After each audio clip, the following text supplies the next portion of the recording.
നമ്മളുടെ ഒരു ചെറിയ ചുരുങ്ങിയ ധ്യാനത്തിന് ആധാരമായി തിരഞ്ഞെടുത്തിരിക്കുന്നത് അപ്പോസ്തല പ്രവർത്തികൾ 6-ാം അധ്യായം 1 മുതൽ 6 വരെയുള്ള വാക്യങ്ങളാണ്. അപ്പോസ്തല പ്രവർത്തികൾ 6-ാം അധ്യായം 1 മുതൽ 6 വരെയുള്ള വാക്യങ്ങൾ. ആ കാലത്ത് ശിഷ്യന്മാർ പെരുകി വരുമ്പോൾ തങ്ങളുടെ വിധവമാരെ ദിനംപ്രതിയുള്ള ശുശ്രൂഷയിൽ ഉപേക്ഷയായി വിചാരിച്ചുവെന്ന് യവന ഭാഷക്കാരുടെ നേരെ പെറുപെറുത്തു. പന്തിരുവരിൽ ശിഷ്യന്മാരുടെ കൂട്ടത്തെ വിളിച്ചു വരുത്തി, ഞങ്ങൾ ദൈവവചനം ഉപേക്ഷിച്ച് മേശകളിൽ ശുശ്രൂഷ ചെയ്യുന്നത് യോഗ്യമല്ല. ആകയാൽ സഹോദരന്മാരെ, ആത്മാവും ജ്ഞാനവും നിറഞ്ഞ് നല്ല സാക്ഷ്യമുള്ള 7 പുരുഷന്മാരെ നിങ്ങളിൽ നിന്ന് തിരഞ്ഞെടുത്തുകൊള്ളുവീൻ. അവരെ ഈ വേലയ്ക്കായി വയ്ക്കാം.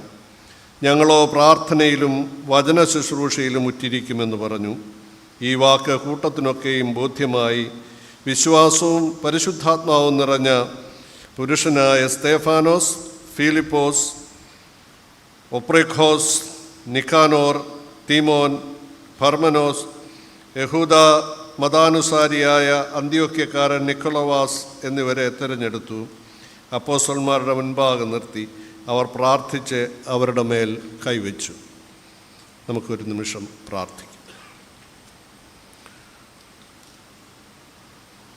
മഹത്വകരമായ ഈ ശുശ്രൂഷയ്ക്കായി ഒരുക്കുന്നതായ ദൈവമേ, തിരുസാന്നിധ്യത്തിൻ്റെ മുൻപാകെ ആയിരിക്കുവാനും വിനയപൂർവം നീ വിളിച്ച് വേർതിരിച്ചിരിക്കുന്നതായ നിയോഗത്തിനു വേണ്ടി ഒരുങ്ങുന്നതുമായ പ്രിയപ്പെട്ട യൗവനക്കാരെ ഞങ്ങൾ നിൻ്റെ കരങ്ങളിൽ സമർപ്പിച്ച് പ്രാർത്ഥിക്കുന്നു.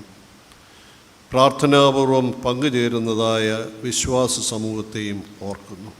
നേതൃത്വം നൽകുന്ന അഭിവന്ദ്യ തിരുമേനിമാരെ ഓർത്ത് സ്തോത്രം ചെയ്യുകയും ഈ ശുശ്രൂഷയ്ക്കായി ബലപ്പെടുത്തണമേ എന്ന് പ്രാർത്ഥിക്കുകയും ചെയ്യുന്നു. ദൈവവചനം പങ്കുവയ്ക്കുമ്പോൾ തിരുസാന്നിധ്യം കൂടിയിരിക്കണമേ. ആത്മാർത്ഥമായി ശുശ്രൂഷയെ മനസ്സിലാക്കുവാൻ ഞങ്ങളെല്ലാവരെയും ഇടയാക്കണം. യേശു മൂലം പ്രാർത്ഥിക്കുന്നു, ദയവോടെ കേൾക്കണമേ.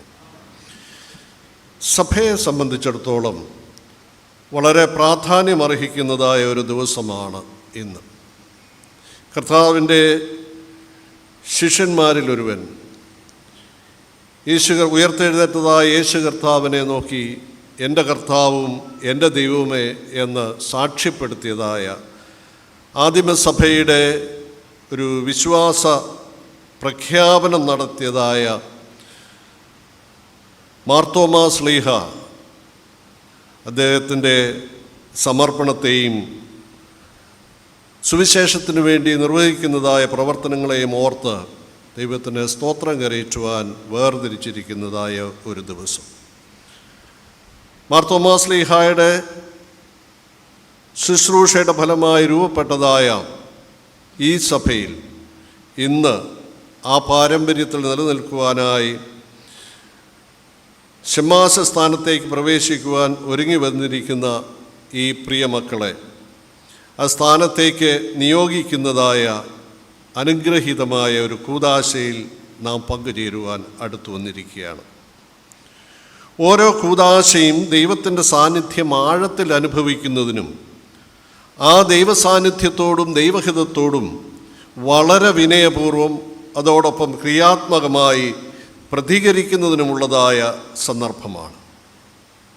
ഇപ്പോൾ വിനയപൂർവം തങ്ങളെ തന്നെ സമർപ്പിച്ച് ശമ്മാശപട്ടം സ്വീകരിക്കുന്നതിനായി ദൈവസന്നിധിയിൽ അടുത്തു വന്നിരിക്കുന്ന ഈ മക്കളെ, അവരെ ഒരുക്കിയതായ പ്രിയപ്പെട്ടവരെ ഓർത്ത് നമുക്ക് ദൈവത്തിന് സ്തോത്രം കരയറ്റാം. മാതാപിതാക്കൾ, സൺഡേ സ്കൂൾ അധ്യാപകർ, അച്ഛന്മാർ, സെമിനാരി അധ്യാപകർ എല്ലാവരെയും ഓർത്ത് ദൈവത്തെ സ്തുതിക്കാം. മനുഷ്യരുടെ പ്രയോജനത്തിനും തിരുസഭയുടെ കെട്ടുമണിക്കുമായി തീരുവാൻ നമുക്ക് പ്രാർത്ഥിക്കുകയും ചെയ്യാം. ഏതൊരു വ്യക്തിയും അവരുടെ ജീവിതവും പ്രവർത്തനവും അർത്ഥപൂർണമാകുന്നത് താൻ ആരാണ് എന്ന തൻ്റെ ഉത്തരവാദിത്വം എന്താണ് എന്നും ബോധ്യമുള്ളപ്പോഴുമാണ്. ഞാനൊരു കഥ വായിച്ചിട്ടുണ്ട്. നടന്നതാണോ ഇല്ലയോ എന്നെനിക്കറിയില്ല. എന്നാൽ വായിച്ചപ്പോൾ വളരെ ഹാസ്യമായി തോന്നി, അതോടൊപ്പം ഇരുത്തി ചിന്തിപ്പിക്കുകയും ചെയ്തു. കഥ ഇങ്ങനെയാണ്. ഒരു റെയിൽവേ ഗാങ്മാൻ, അദ്ദേഹം നീണ്ട 40 വർഷം ശുശ്രൂഷ ചെയ്തു. ഒരു ദിവസം പോലും അവധിയെടുത്തിട്ടില്ല. എല്ലാ ദിവസവും റെയിൽവേ ട്രാക്കിൽ കൂടെ തൻ്റെ കയ്യിലുള്ളതായ നീളൻ ചുറ്റികയുമായി പോയി ആ സ്പൂളുകളിലൊക്കെ അടിച്ച് നോക്കി തിരിച്ചു വരും. ഒരു ദിവസം പോലും അവധിയെടുക്കാഞ്ഞതുകൊണ്ട് ഇദ്ദേഹം റിട്ടയർ ചെയ്യുന്നതായ സമയത്ത് അദ്ദേഹത്തിൻ്റെ യാത്രയപ്പിന് വന്നത് ജനറൽ മാനേജരാണ്. യാത്രയപ്പ് സമ്മേളനത്തിൽ ജനറൽ മാനേജർ അദ്ദേഹത്തെ പ്രകീർത്തിച്ചു കൊണ്ട് പറഞ്ഞു, എല്ലാ ദിവസവും മഴയായാലും വെയിലായാലും ഈ പാളത്തിൽ കൂടി നടന്ന് അതിൻ്റെ സ്പൂളുകൾ അയഞ്ഞിട്ടുണ്ടോ ഇല്ലയോ എന്ന് തട്ടി നോക്കി അതെല്ലാം ശരിയാക്കി പ്രവർത്തിച്ചതായ ഈ ഗാങ്മാനെ എത്ര അഭിനന്ദിച്ചാലും മതിയാവുകയില്ല. റിട്ടയർ ചെയ്യുന്നതായി മനുഷ്യൻ മറുപടി പ്രസംഗത്തിൽ പറഞ്ഞു, ഞാൻ 40 വർഷം ശുശ്രൂഷ ചെയ്തു, എല്ലാ ദിവസവും ഈ ശുശ്രൂഷ ചെയ്തെങ്കിൽ ഇപ്പോഴാണ് മനസ്സിലായത് സ്പൂളുകൾ അയഞ്ഞിരിക്കുകയാണോ ഇല്ലയോ എന്നൊക്കെ നോക്കാൻ വേണ്ടിയാണ് ഇത് ചെയ്യുന്നത്. ശുശ്രൂഷകൾ ആത്മാർത്ഥമാകാം, ഒരു മുടക്കവുമില്ലാതെ ചെയ്യാം. എന്നാൽ എന്താണ് ചെയ്യുന്നതെന്നും എന്തിനാണ് ഇത് ചെയ്യുന്നതുമുള്ള ബോധ്യമില്ല എങ്കിൽ അതിൻ്റെ അർത്ഥം നഷ്ടപ്പെടുത്തിക്കളയും. ഒരു ശമ്മാശൻ ആരാണ് എന്നുള്ളത് ശമ്മാശ സ്ഥാനത്തേക്ക് പ്രവേശിക്കുന്ന വ്യക്തികളും അതിന് സാക്ഷ്യം വഹിക്കുന്ന ഈ വിശ്വാസ സമൂഹവും അറിഞ്ഞിരിക്കേണ്ടത് വളരെ ആവശ്യം. എന്താണ് ഒരു ശമ്മാശൻ്റെ ഉത്തരവാദിത്വം? ശമ്മാശ ശുശ്രൂഷ നിർവഹിക്കുവാൻ ഓരോ നിയോഗതരെയും ഒരുക്കുകയും ശക്തീകരിക്കുകയും ചെയ്യുന്നത് ഈ തിരിച്ചറിവാണ്. ശമ്മാശൻ എന്ന് പറയുന്ന മലയാള പദം രൂപപ്പെട്ടത് ശംശാനോ എന്ന് പറയുന്ന സുറിയാനി പദത്തിൽ നിന്നുമാണ്. ഇംഗ്ലീഷിൽ ഡീക്കൻ എന്ന് പറയുന്നത് ആ വാക്ക് രൂപപ്പെട്ടത് ഗ്രീക്ക് ഭാഷയിലെ ഡിയാഖോണോസ് എന്ന് പറയുന്ന വാക്കിൽ നിന്നുമാണ്. രണ്ടിൻ്റെതിൻ്റെ അർത്ഥം ശുശ്രൂഷക്കാരൻ, മിനിസ്റ്റർ, ഹെൽപ്പർ, അറ്റൻഡൻ്റ് എന്നൊക്കെയാണ്. സ്വാഭാവികമായി നമ്മളുടെ ഒരു ചിന്താഗതിയിൽ ശുശ്രൂഷക്കാരൻ എന്ന് കേൾക്കുമ്പോൾ വളരെ നിസ്സാരമായ ഒരു ഉത്തരവാദിത്വമായി സ്വയം കാണുവാനും മറ്റുള്ളവരാൽ ചിത്രീകരിക്കപ്പെടുവാനും സാധ്യത വളരെയുണ്ട് എന്നുള്ളത് സത്യമാണ്. എന്നാൽ ഈ പട്ടംകുട ശുശ്രൂഷയിൽ നമ്മെ ഓർമ്മിപ്പിക്കുന്നുണ്ട്, ഇത് സാമ്യമല്ലാത്തതും അതിശ്രേഷ്ഠവുമായ ഒരു പദവിയാണ്. ശരിയാണ്, ഏറ്റെടുക്കുന്ന ശമ്മാശ സ്ഥാനം നിസാരമായി കരുതി അലംഭാവത്തോടെ നിർവഹിക്കേണ്ടതായ ഒന്ന് അല്ല. അത് തുല്യമില്ലാത്ത പദവിയും അതുപോലെ തന്നെ അതീവ പ്രാധാന്യമുള്ള ഉത്തരവാദിത്വമാണ്. അതുകൊണ്ട് തന്നെ വളരെ ഗൗരവത്തോടുകൂടെ നിർവഹിക്കേണ്ടതായ ഒരു ശുശ്രൂഷയാണ് ശമ്മാശ ശുശ്രൂഷ എന്ന് പറയുന്നത്. എന്തുകൊണ്ടാണ് ശമ്മാശ സ്ഥാനം ഒരു പദവിയാകും? കാലയവനിക്കുള്ളിൽ മറഞ്ഞതായ ഡി ബാബു പോൾ സാർ ഓർമ്മിപ്പിക്കുന്നുണ്ട്, ഇതൊരു കേവല ജോലിയല്ല, ഇതൊരു ദൈവ വിളിയാണ്. തിരുവചനം സാക്ഷ്യപ്പെടുത്തുന്നു, ഓരോ നിയോഗിതൻ്റെ ശുശ്രൂഷയും ശിഷ്യത്വത്തിൻ്റെ പിന്തുടർച്ചയിലാണ്. അത് മെത്രാനായാലും കശീശ ആയാലും ശമ്മാശനായാലും അൽമായക്കാരനായാലും കർത്താവിൻ്റെ ശിഷ്യത്വത്തിൻ്റെ പിന്തുടർച്ചയിലാണ് തങ്ങളുടെ ജീവിതത്തെ മുൻപോട്ട് കൊണ്ടുപോകുന്നത്. കർത്താവ് തൻ്റെ ശിഷ്യന്മാരോട് പറഞ്ഞു, യോഹന്നാൻ എഴുതിയ സുവിശേഷം 15-ാമത്തെ അധ്യായത്തിൻ്റെ 16-ാമത്തെ വാക്യത്തിൽ നമ്മൾ വായിക്കുന്നുണ്ട്, നിങ്ങൾ എന്നെ തിരഞ്ഞെടുത്തതല്ല, ഞാൻ നിങ്ങളെ തിരഞ്ഞെടുത്തതാണ്. എല്ലാ കാലത്തെ ശിഷ്യരോടുമുള്ള ഓർമ്മപ്പെടുത്തലാണ്. ഓരോ നിയോഗിതനും ദൈവവിളിയിലൂടെ തിരഞ്ഞെടുക്കപ്പെട്ടവരാണ്. ദൈവം വിളിക്കാത്ത ആരും ഈ ശുശ്രൂഷയിലേക്ക് വരുന്നില്ല എന്നുള്ളത് എപ്പോഴും ഓർത്തിരിക്കേണ്ടതാണ്. ഷമ്മാശൻ എന്തിനാണ് വിളിക്കപ്പെട്ടത് എന്നുള്ളതും അറിഞ്ഞിരിക്കേണ്ടത് വളരെ ആവശ്യം.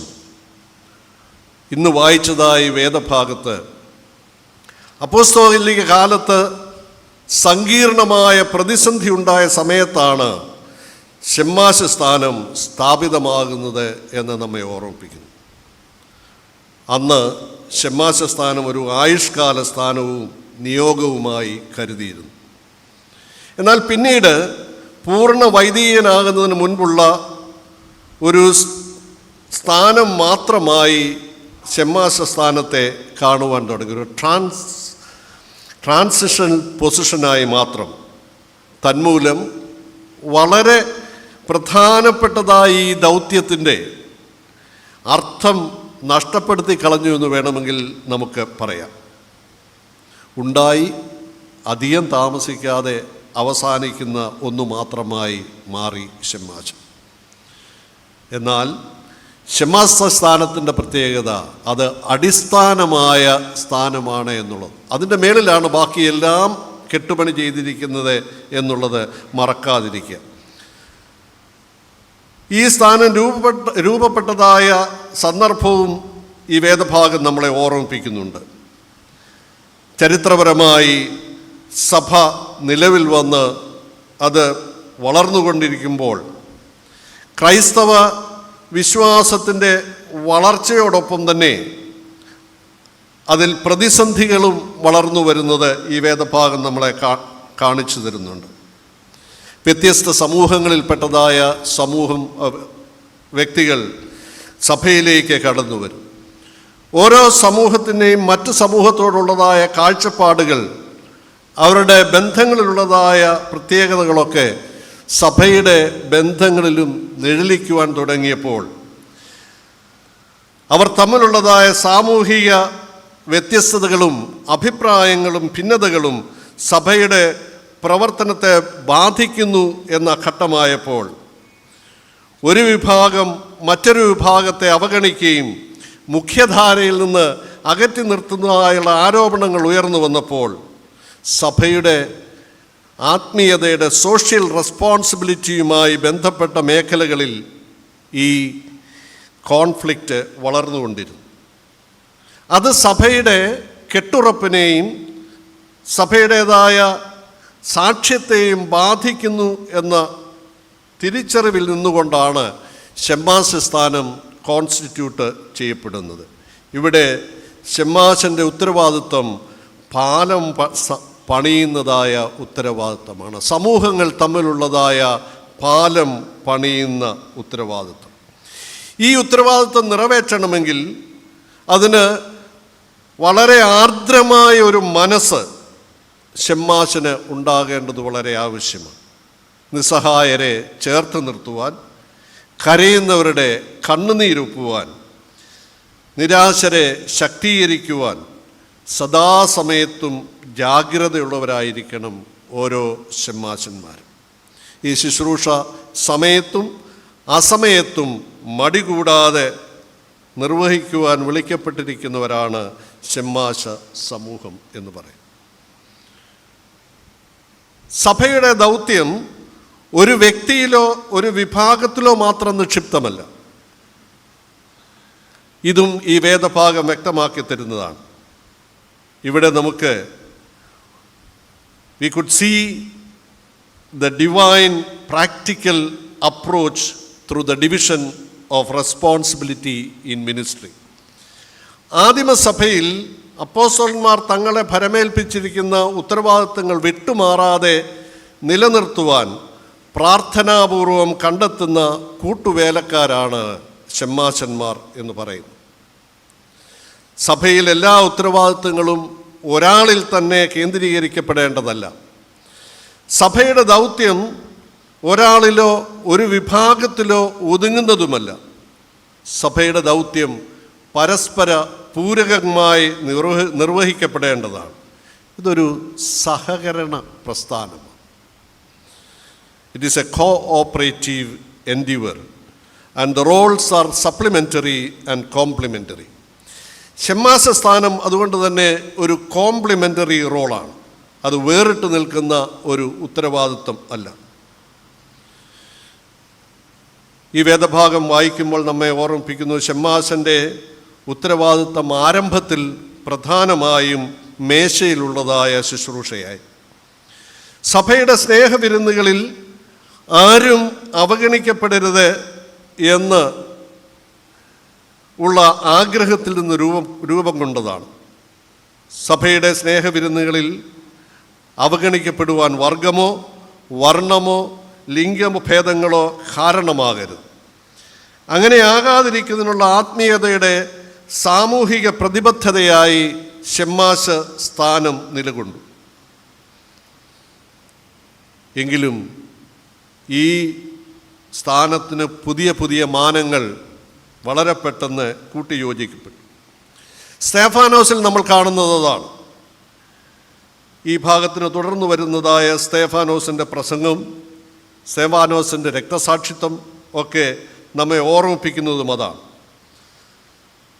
സഭയുടെ കൗദാശികമായ ശുശ്രൂഷകളിലും അവരുടെ പങ്ക് വളരെ നിർണായകമായി തീർന്നു. സ്നാനാർത്ഥികളെ ഒരുക്കുന്നതും കുർബാനയുടെ ക്രമീകരണങ്ങൾ ചെയ്യുന്നതും കൗദാശിക ശുശ്രൂഷകളിൽ ഓരോ വിഭാഗത്തെയും ഭംഗിയായി നിർത്തുന്നതും അവരുടെ കർത്തവ്യമായിരുന്നു. എന്നാൽ അവയിൽ മാത്രം ഒതുങ്ങി നിൽക്കുന്നതല്ല ഷമ്മാശന്മാരുടെ ഉത്തരവാദിത്വം. എല്ലാ ആരാധനകളിലും സഹായിക്കുക, ആരാധനയ്ക്ക് നേതൃത്വം നൽകുന്നതായ മെത്രാൻ്റെയോ കശീശയുടെയോ നിർദ്ദേശാനുസരണം ആരാധനാ മധ്യേ വേദവായന നിർവഹിക്കുക, ധൂപമർപ്പിക്കുക, വിശ്വാസ സത്യങ്ങളെ പഠിപ്പിക്കുക അല്ലെങ്കിൽ വിശ്വാസം പ്രസംഗിക്കുക തുടങ്ങിയവയും അവയുടെ ധർമ്മമാണ്. ഈ ഉത്തരവാദിത്തങ്ങൾ മനസ്സിലാക്കുമ്പോഴാണ് ഷമ്മാശ സ്ഥാനത്തിൻ്റെ പദവിയും മഹത്വവും കൂടുതൽ വ്യക്തമാകുന്നതും ഉൾക്കൊള്ളുവാൻ സാധിക്കുകയും ചെയ്യും. പദവിയുടെ മഹത്വമറിഞ്ഞ് ശുശ്രൂഷ നിർവഹിക്കപ്പെടേണ്ടതിന് അത് ഏത് ഭാവത്തിലാണ് നിർവഹിക്കപ്പെടേണ്ടത് എന്ന ബോധ്യവും നമ്മിലുണ്ടായിരിക്കും. ഈ ശുശ്രൂഷ നിർവഹിക്കപ്പെടേണ്ടത്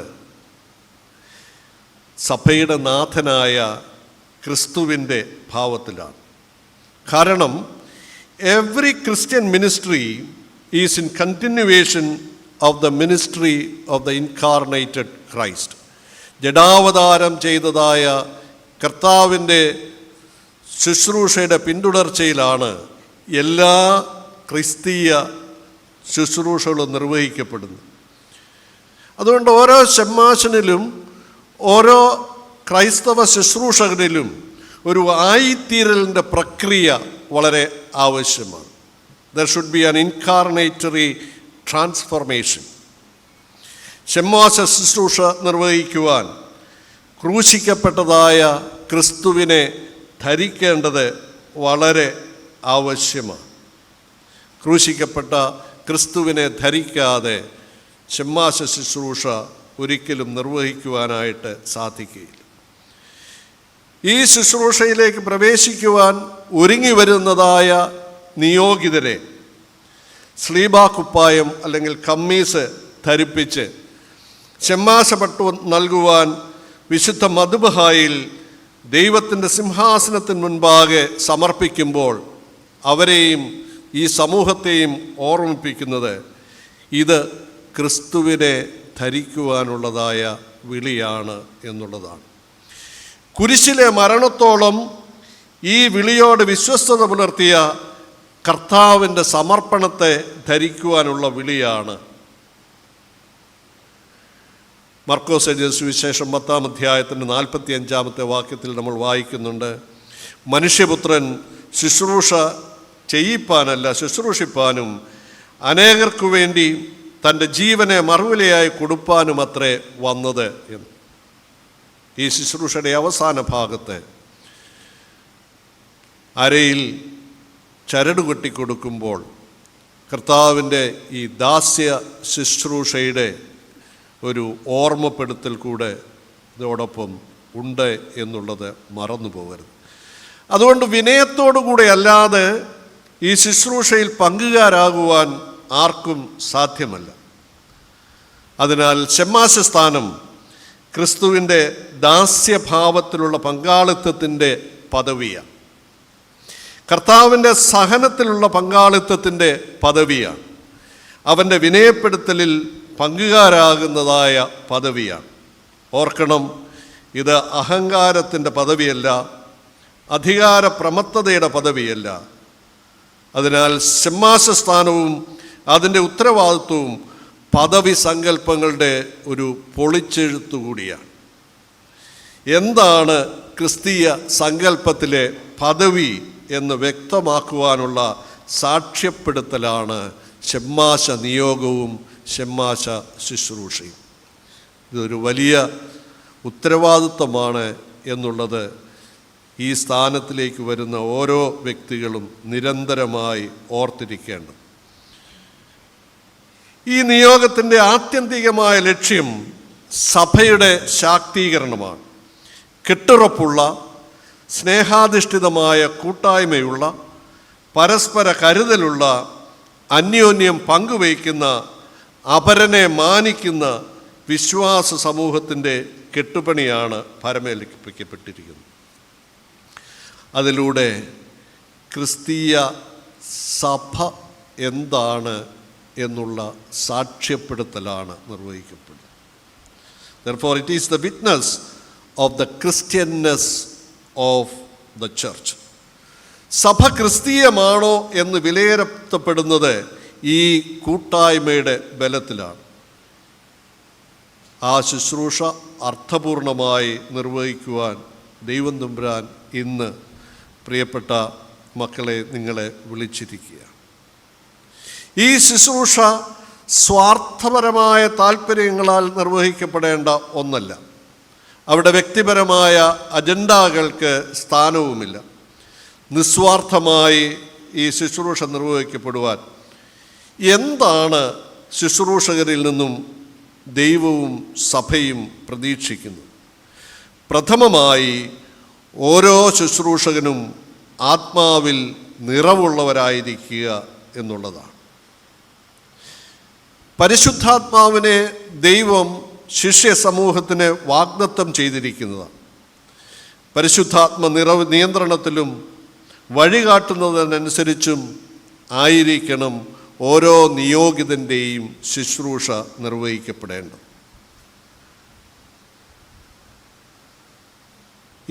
ഈ ഇന്നത്തെ ശുശ്രൂഷയിൽ ഓർമ്മിപ്പിക്കുന്നുണ്ടല്ലോ, സഭയിൽ ഷെമ്മാശനായിരിക്കുവാൻ പരിശുദ്ധ